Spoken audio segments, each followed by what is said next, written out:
Good afternoon, ladies and gentlemen. There's Porter at you. I did a couple of videos on this. I just want to give you a little bit more footage on what's going on in the city of Boston. So apparently Marty Walsh, along with the Boston Public Works, they have this plan, and I guess they got some local investor involved too, that they want to take all these trees down over here. And what I understand, it's 120 trees, maybe more. They want to take all these trees down with these silver bands that are on the trees. Now, what they're saying, I don't know if this makes sense. They're saying they want to make a bike path.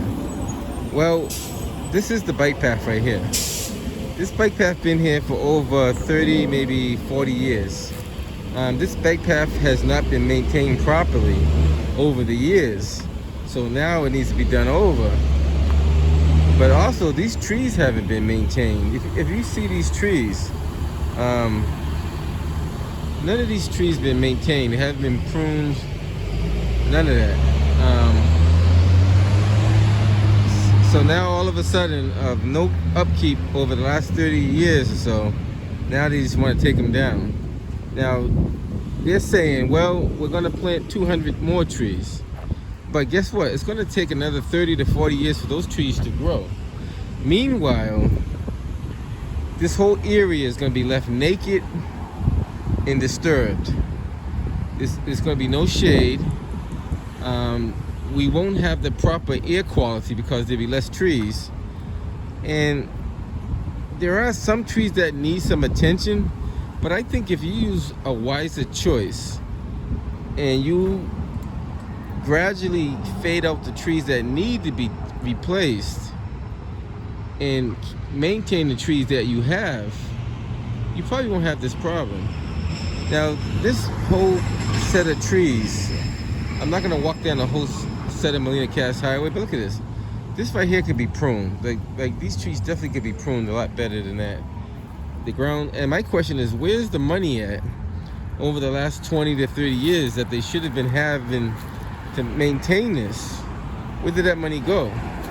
I have seen people from the community works program out here in the prison system cleaning these areas, but that's money that's already there in the city. I'm talking about, where's the money that's allocated to fix this and maintain this? Where is that money at now? So my next goal is to call City Hall and ask them, in the last 20 to 30 years, how much money have they spent on maintaining this area properly? And they don't even, to my knowledge, they just started, well, actually, maybe I'm wrong, but they don't really even clean this during the wintertime. I have seen certain sections cleaned, but I think that's a private company that does that. It's not the city of Boston that does it for sure. So I would definitely inquire, like, where's all the money and all the funds that's supposed to go to this area?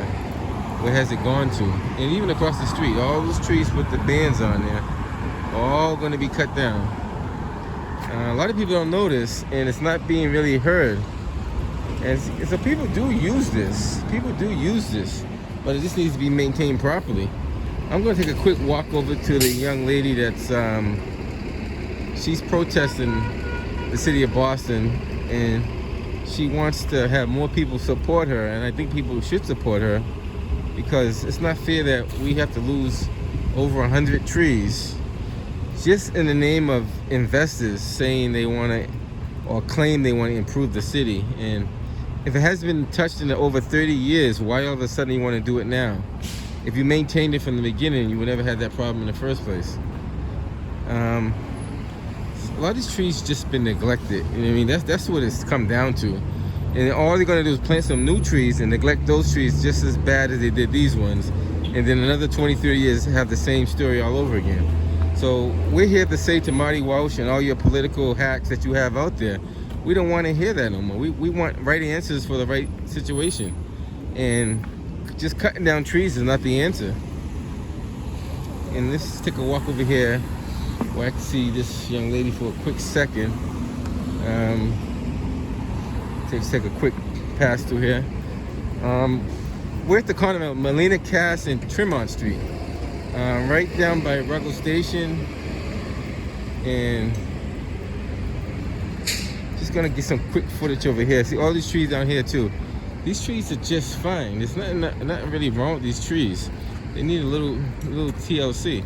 Now these trees are just planted. It's gonna take.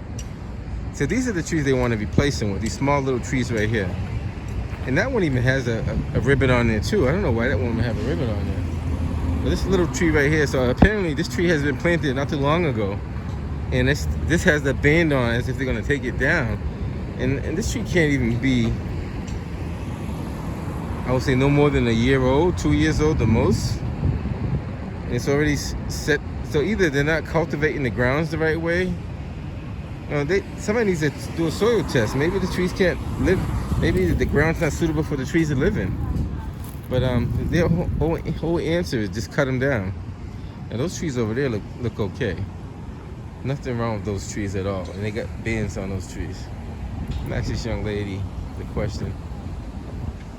She's been protesting for like the last at least 4 or 5 weeks that I know of. Give you some footage of what she's got here. Hello, how are you? Do you know about the trees? She did tell me about the trees. And I'm trying to get as much advertisement out there as possible. So people know that what the mayor plans on doing with these trees. Or what he has the opportunity to influence to save them, hopefully. Right. Well, he has the final say because it is his city. So he has a lot of say, more than we know. If he wants to, that's the correct words. If he wants, we have to make him want to. But we got to hold him accountable. We have to. It's not okay. It's definitely not okay. For the worst. Yeah. So they basically want to cut down all these trees for no reason. Now. Well, they have a reason, but it's not a good reason. Not a good reason. Yeah. Not a good reason. It's definitely not a good reason. It has to be a lot, and it shouldn't have been on the table. Right. It should never. I agree 100%. So where are you gonna share this is gonna go on YouTube and then Facebook. Oh, good. Make sure you hashtag the Friends of Melnea Cass Boulevard. Yeah. Hashtag. So then all their friends will see. Yeah, so they can get all the information. So when the title, they put hashtag. Yeah. Save Melnea Trees. Okay. Yeah. I can do that. Yeah, definitely. that would be good. I would definitely do that. And I tell people to call the mayor's office if they can't call 311 because some people live out of the city. So call 617-635-4000, which is the mayor's office. Well, that's City Hall. The mayor's office is 617-635-4500. 4500. Yeah. Then also they have Parks Department, which is 635-4505, which is Parks and Recreation. Yeah. So call any one of those numbers because Parks and Recreation has some say over this too. Because I called 311. There's a hearing. Well, they have a lot of private hearings that we don't know about. I don't know if they were involved in the design. It was a transportation project, but the different departments need to play nicely together. Now, so is it transportation, like BTD is involved in this? BTD, yeah. So I know that, I think I know the head guy down there. Oh, and I'm going to give him a call and ask him. I met him in the office before the COVID virus on another issue that we had down in Dudley, where they now call it Nubian Square, where it's a big disaster over there. But he gave me all the plans and stuff what they plan to do. So I'm going to give him a call tomorrow and ask him what's his name? Pat Coey. Pat Coey? Pat Coey. That's not the guy that I spoke to. Is that the head guy? I'm gonna find out tomorrow. Well, whoever you know is the one to call because they'll listen to you more than I'm gonna call a few people. I know a few people down there. I'm gonna give them a few calls and find out. Say, hey, is that really the best you could do? Come on. Well, we're gonna try to get more publicity. How many people have came down here to join you guys so far? Oh, well, today not many, but the petition has almost 5,000 That's the other signatures. question. Do you guys have a physical petition that I can take? Oh, physical. No, but how can he easily find it by email? I know this one. Card or something she has my information. Okay. Yeah. But if you guys could come up with like a physical petition, because not everybody has Facebook, and not everybody has like. Oh, wake up. So not you're everybody right. has that. So if you can, if you can, Yeah, we could put one. I'll see if I can try to get a petition, a physical one where people actually can physically sign, and have them sign for you too. Because Awesome. a lot of people that I know don't actually have a computer, I know. so they can't get online to sign They're it. old school. Exactly. Other people now are afraid to like touch a pen or Right. paper, but yeah, if you don't have If you can get a computer. a petition, or if I'll see if I can have somebody type one up for you. We And have a flyer. you have a flyer? Yeah, it's just that I don't have any copies now. So when We're making you'll be more here copies. Friday? If we have this Yeah, contact. I'm gonna come down here Friday, We'll get have a some Friday. I will get a flyer from you Friday. Awesome. What's your name? My name is Neza, Nezer. Oh, Nez- Sarah. Sarah, nice to Thank meet you for nice to getting meet you. involved. Yeah,